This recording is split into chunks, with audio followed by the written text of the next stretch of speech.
유산균을 발표하게 된 6조입니다. 목차는 유산균이란 무엇인지, 작용기전 및 효과, 복용법과 주의사항, 오남용 사례를 마지막으로 발표한 후 마치도록 하겠습니다. 유산균이란 발효에 의해 성장하는 세균 중 유산을 주된 산물로 생산하는 세균입니다. 열에 안정한 작은 펩티드로서 항미생물 작용을 하는 물질인 박테리오신을 생산하고 알려진 유산균은 모두 gram 음성세균입니다.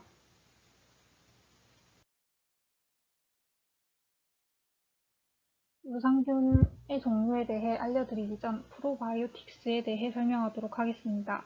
유산균을 포함해 우리 몸에 도움을 주는 모든 미생물을 총칭하고 건강기능식품에 관한 법률에서는 사람 건강에 도움을 주는 유익한 생균 중 일부 유산균만을 지칭하고 세계보건기구에서는 적정량을 섭취했을 때 건강에 도움을 주는 살아있는 생균이라 정의하였습니다. 현재 프로바이오틱스로 인정한 균주는 모두 유산균입니다.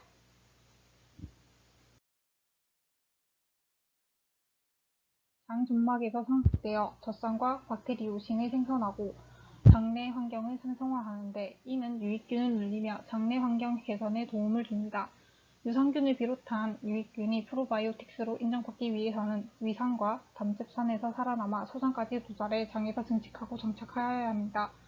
정착한 세균이 독성이 없고 유용한 효과를 나타내어야 프로바이오틱스로 인정을 받게 됩니다.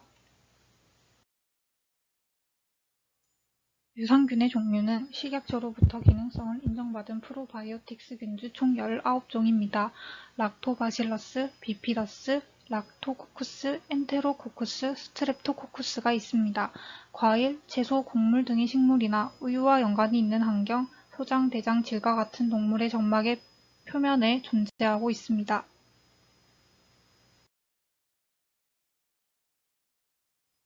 락토바실러스 속은 락토와 바실러스를 합친 단어로 유당을 분해하는 막대 모양의 균입니다.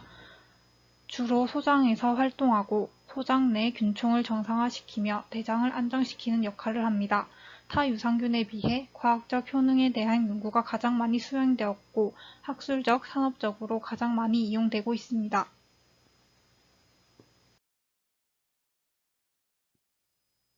비피더스는 앞의 락토바실러스 속과 같이 우리에게 친숙한 이름입니다. 모유와 영아의 장내에 압도적으로 우세하게 존재하고 환경에 따라서 모양이 변하는 카멜레온과 같은 성질을 가지고 있습니다. 주로 대장 내에서 활동하고 대장 내 균총을 정상화하며 모유 올리고당을 분해할 수 있는 능력을 가지고 있어 영아들이 필수적으로 섭취해야 하는 균입니다. 분해하면서 전체 지방산을 생산하고 이게 면역과 장 건강에 기여하기에 섭취를 권장하고 있습니다.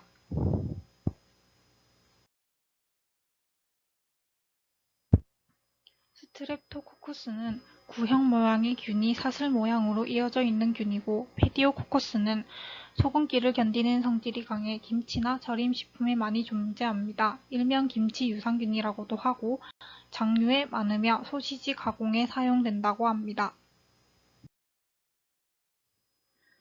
우리 전통 식문화가 유산균 성장인자에 영향을 미친다는 것을 알고 계셨나요? 볶은 콩 단백질이 함유된 미숫가루가 대표적이고 섬유질 조직 친밀도가 가채류보다 훨씬 높다고 합니다. 콩 단백질은 유산균을 보호하는 코팅제가 되기도 하고 성장인자의 역할도 합니다. 효소 분해된 콩 단백질이나 유단백질에서 유산균을 발효하게 되면 볶은 콩 단백질과 더욱 잘 결합하는 성질이 있어 유산균이 잘 자란다고 합니다. 그리고 유산균이 코 속에도 살고 있다고 하는데요.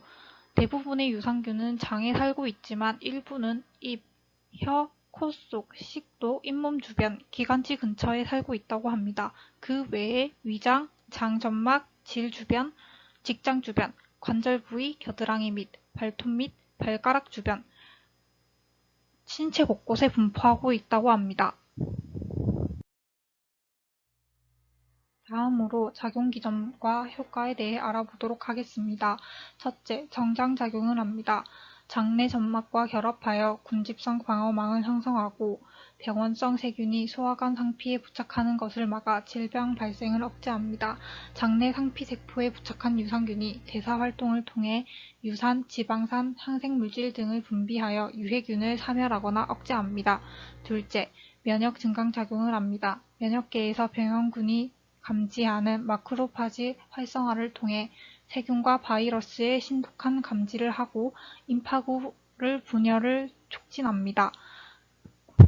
혈액 내 항체인 IgA의 생산을 증가시키고 감마 인터페론을 생성하고 마크로파지의 활성화를 통해 암세포 증식을 방지합니다. IgA와 감마 인터페론 생성으로 면역력을 증진하여 질병에 대항합니다. 마지막으로 혈청 콜레스테롤 저하 작용을 합니다. 섭취 시에 유산균의 발호로 유기산이 생성이 되고 유기산인 MHG 등에 의해 콜레스테롤의 생성이 억제됩니다. 콜레스테롤 생성 억제로 혈청 콜레스테롤 수치가 저하되어 혈관 질환의 예방에 도움이 된다고 합니다. 이어서 발표하겠습니다. 유산균의 복용법은 하루 한 번 유산균 제품의 권장량을 섭취하는 것입니다. 소화액이 많이 분비되는 식후보다 식전에 먹는 것이 좋으며 공복에 먹으면 장내에 유산균이 빨리 도달하게 됩니다. 아침에는 위산이 많이 분비되어 있기 때문에 물 한 잔과 희석하여 먹는 것이 좋습니다. 아침에 복용이 힘들다면 저녁 식사 후 소화가 된 뒤에 복용하도록 합니다.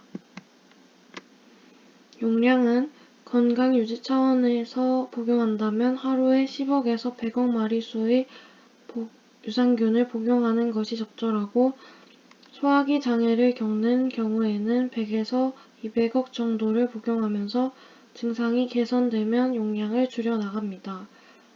지속적인 소화기 장애나 면역 질환을 앓는 경우에는 300에서 400억 정도를 섭취하는 것이 적절합니다.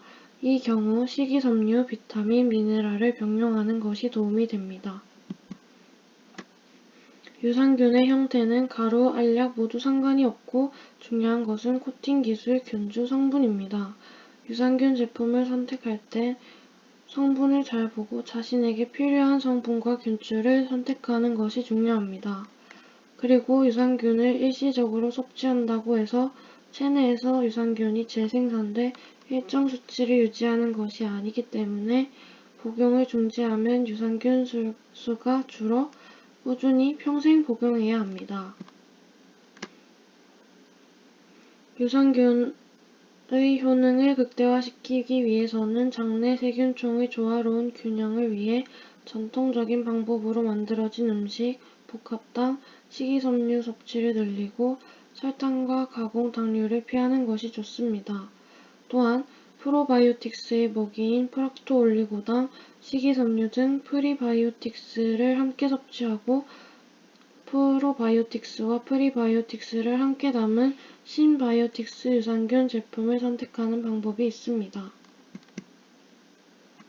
유산균 복용 시 주의사항은 먼저 어떤 제품을 선택하는지에 있습니다.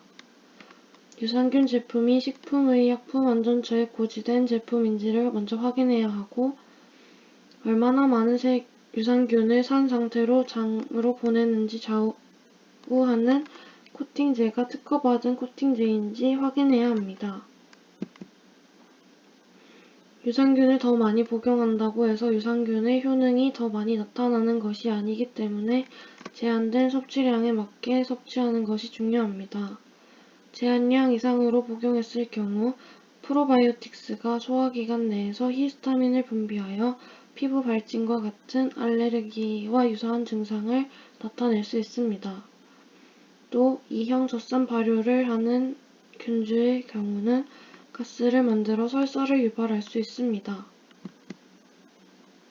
복용자가 임산부일 경우 유산균 제조 시 인공적으로 맛을 내게 하는 합성 착향료, 합성 감미료, 화학 부형제인 히드록시프로필 메틸셀룰로스, 이산화규소 등이 면역력을 저하시켜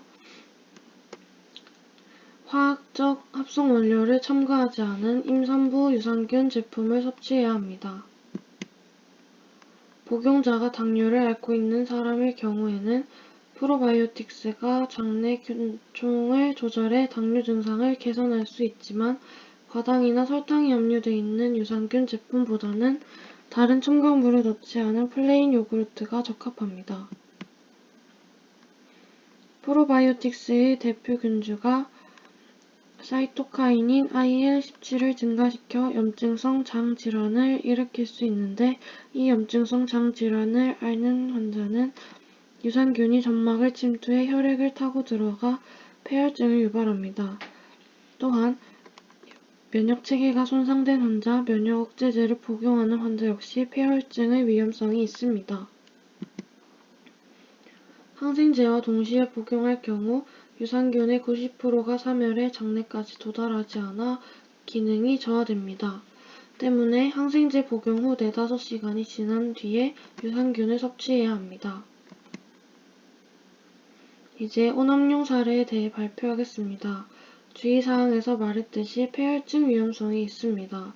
폐혈증은 혈액이 인체에 침입한 세균에 감염돼 나타나게 되는 전신성 염증 반응 증후군으로 우리 몸 여러 장기에 손상을 일으켜 30일 내 사망률이 20~30%나 되는 위험한 질환입니다.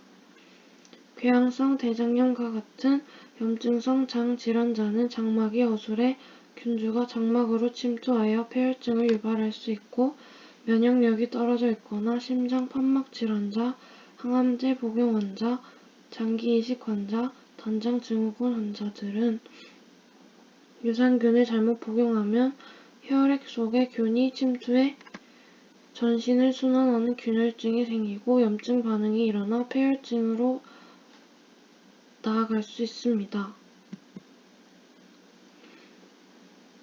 또한 유산균 제품에는 올리고당, 포도당과 같은 당류가 함유돼 있는데 이것이 구강 내에 잔존한다면 뮤탄스균에 의해 치아후식 위험을 증가시킵니다.